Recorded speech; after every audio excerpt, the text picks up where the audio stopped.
Good morning, fellow Ambazonians. Today, na Tuesday, number 16 day for this month for May 2023. My name na Capo Daniel, Mr. No Connie, una own countryman, Ambazonian FBI.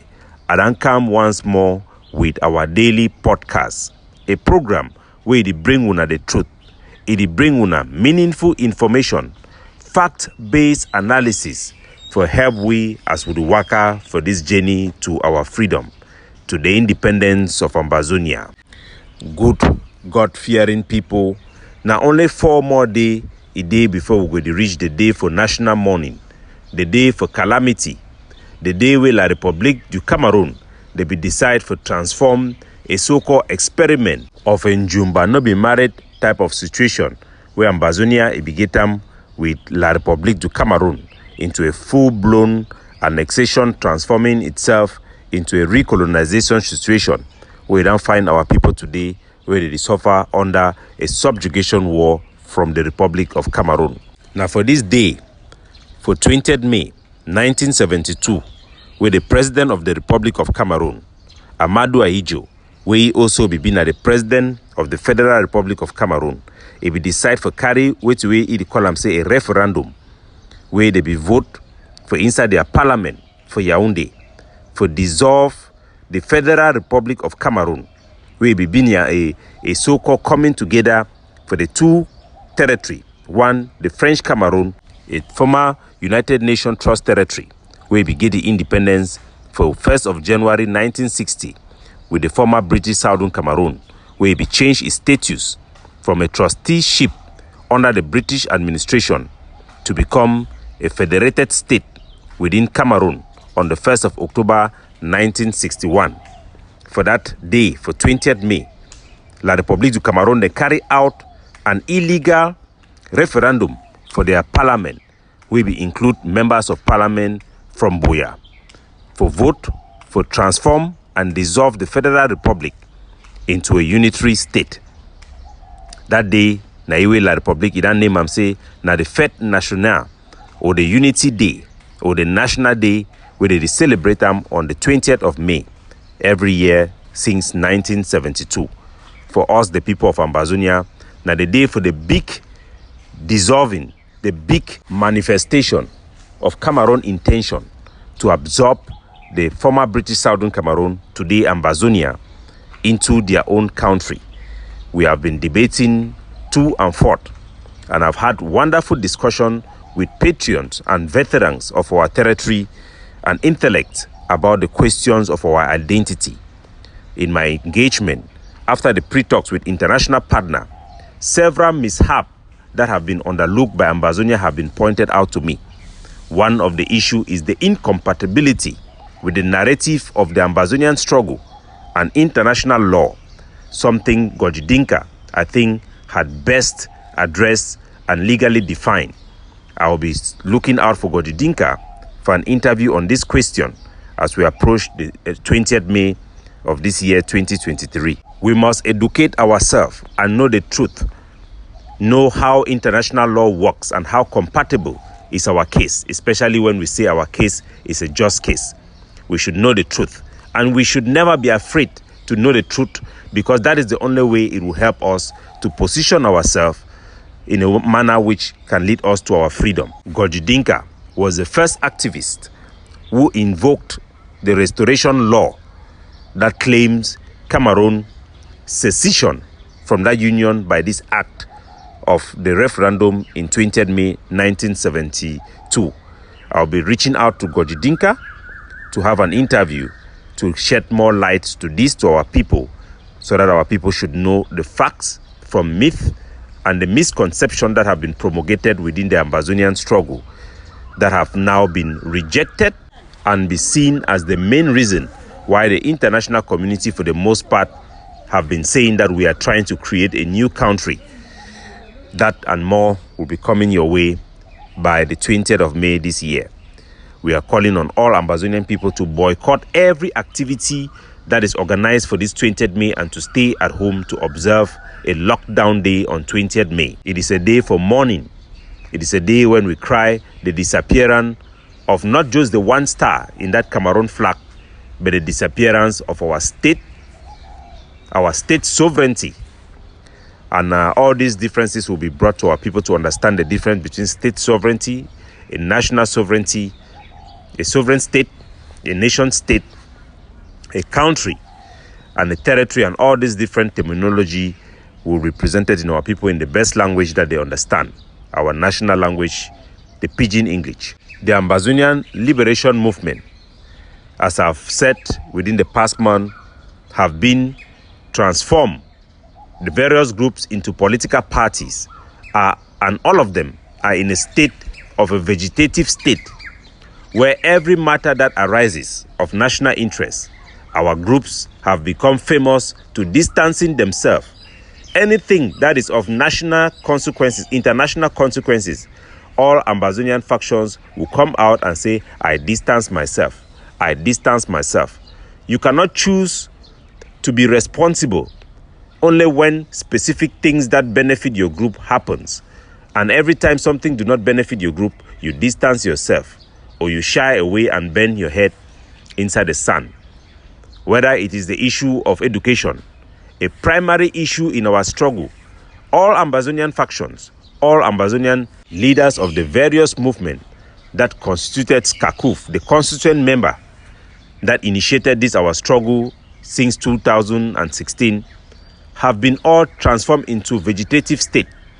It has been impossible for them to even defend national interests. I had to over-labor myself to transform the policy of education into community school.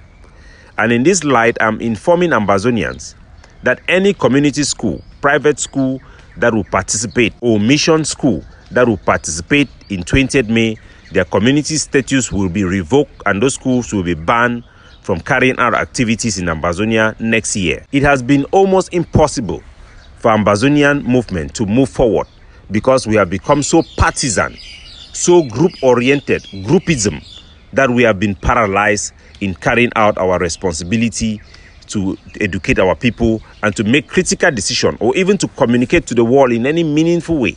Because each time a leader or a movement comment or make a decision, it will be challenged not on the base of merit or the content, but simply because Nobiwa group will need to oppose. We have advocated for this ban of brasseries in Ambazonia. And now that brasseries have bought over Guinness, we are even unable as a movement to review this policy, whether those justifications still apply, because all of our movement have been transformed into vegetative state. I am going to be reviewing this policy of our ban in brasseries, and I'll be reaching out to all the other leaders of all the other movements to make sure I get their input, get their consensus, and get them into taking concrete action about the ban of brasseries. I'm hereby announcing this so that every Ambazonian and every constituent, every group on ground zero, every force in the diaspora, every activist should weigh in and send in their own opinion on how decision should be made vis-a-vis the brasseries taking over of the Guinness company. We will not remain a vegetative state while our people are expecting that there is a leadership that manages our affairs. Fellow Ambazonians, the ban for 20th May do not only apply to ground zero. Ambazonians who are in the diaspora who participate in any Cameroon events that marks 20th May should be identified as well and their name pass over. They too must face consequences for any betrayal of our people or participating in a mockery of the demise of our territory and its statehood. My country people them, for amber to amber, as I be talking yesterday, we can never transform our struggle into a blackmail game, because each time we go out and lie, we go out and make story about other people, it hurts the vast majority of our community back home, because I've had a lot of tremendous feedback from our people on what is going on between Capo Daniel and the Ambazonian Governing Council. And I want to tell our people that there is nothing going on my side. I will always exercise my right to respond.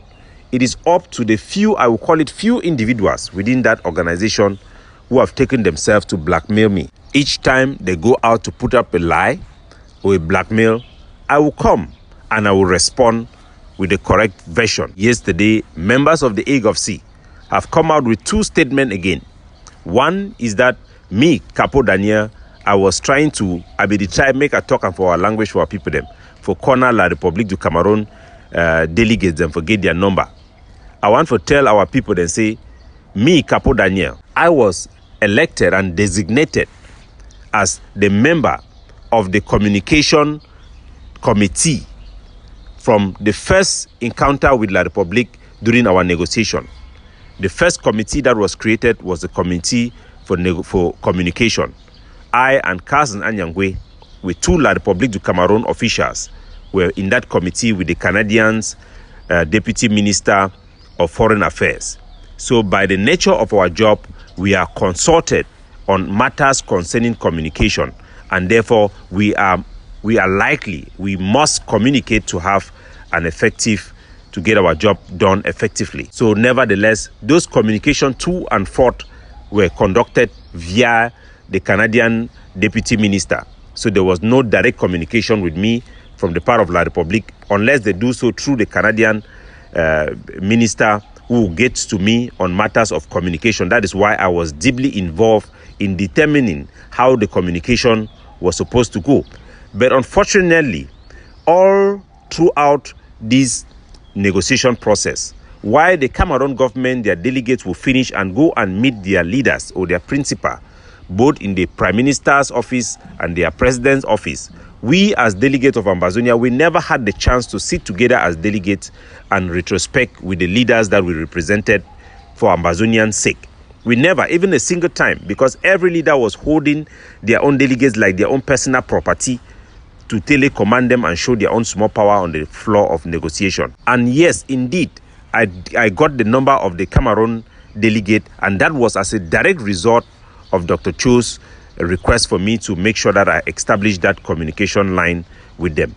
It is not unusual to have background channels where both sides, even during war, can communicate. So just the fact that I got the number from La Republique du Cameroun delegate, so long as it is done ethically and proper accountability is done, there is no problem in that, and our people should know that.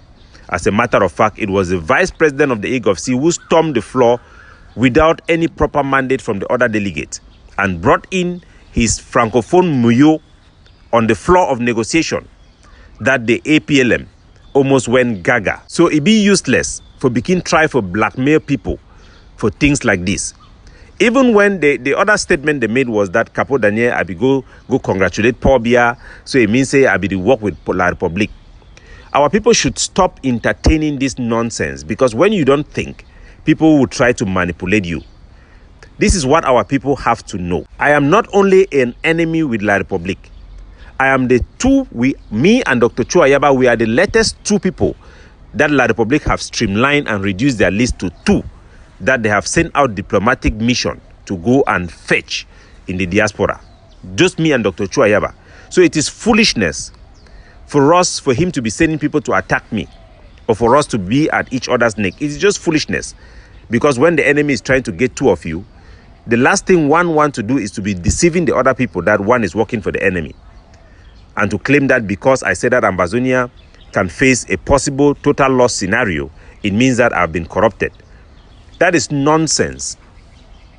If we are unable to assess our stage to determine whether we are winning or losing, then we have lost our mind and we have lost our rational thinking.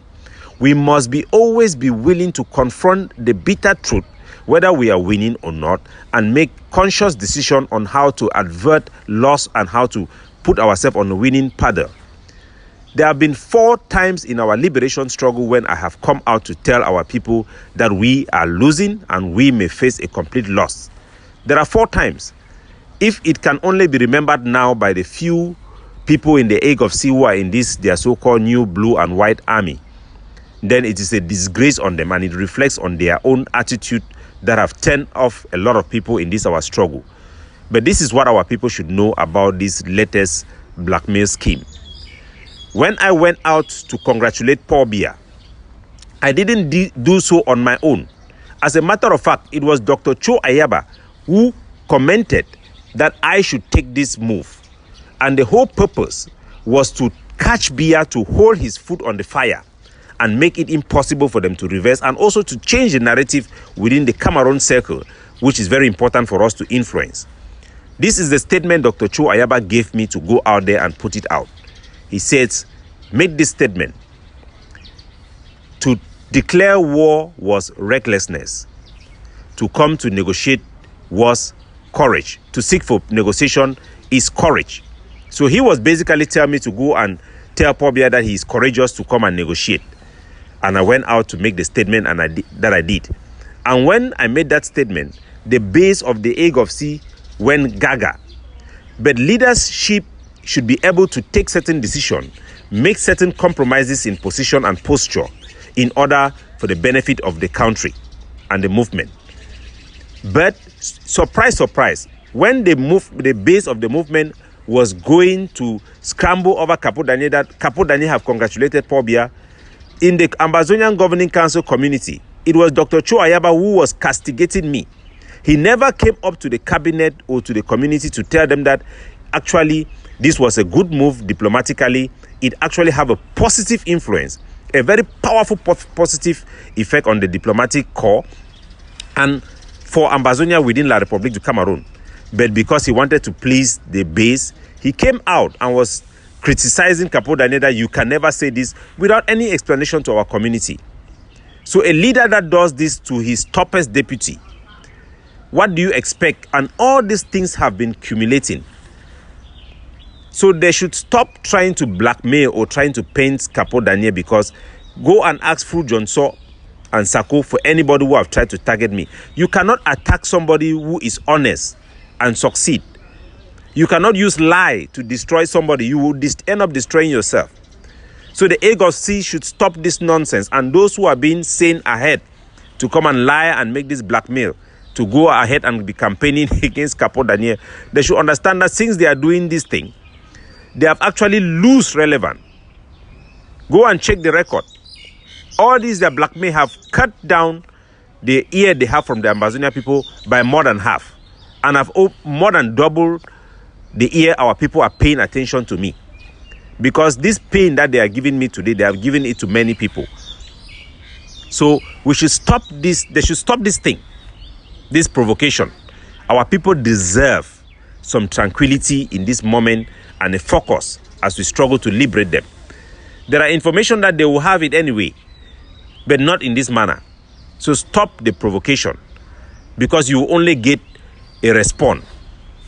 And I guarantee you, there is nothing you can do against me that will work, because my hands are clean. My hands are clean. And I have taken the primary responsibility. Like it or not, I am your leader.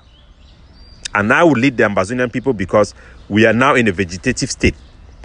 Our people will consult and we will make decisions. Starting with the ban against brasseries, in the light of the death of a journalist and the false allegations that were made against those business people. This thing have been going on for too long. How much money have Ambazonian soldiers received from people who sell brasseries? This policy about the ban of brasseries must be reviewed. I'll reach out to the APLC, to the Mountain Lions, to Tabequifo, to the ADF, to the AGOFC, to APLM, to SOCADEF, to every name, the United Forces in Boyo, to every name I would imagine, I will reach out to them, and everybody should reach out to me to give their input. I'll calculate, I'll put out the policy that I believe have gone wrong and why we need to change it. The ban against brasseries must be reviewed when the substantive matters within this ban have changed, and we shall do just that. For the meantime, 20th May should be a natural lockdown day. It's not a day somebody have to tell somebody to lock down. Nobody should move on 20th May. Every movement should at least stop a day before 20th May. That means on the 19th, people should have done all their traveling, buy all their food, and stay at home, because conditions are critical. Stay tuned, stay blessed, resist, uphold the 4 pillars of our liberation struggle. They goes down economic sabotage, Cameroon government school boycott, denial of political participation, and with that, an armed struggle, armed resistance, plus the Haiti solution, which I am campaigning hard to be adopted as an official policy of all Ambazonian struggle forces on the ground. If we adopt the Haiti solution, within 1 month, La Republique will be on its knee. We must do what it takes to free our homeland. God bless you all. Capo Daniel signing out, looking out for you.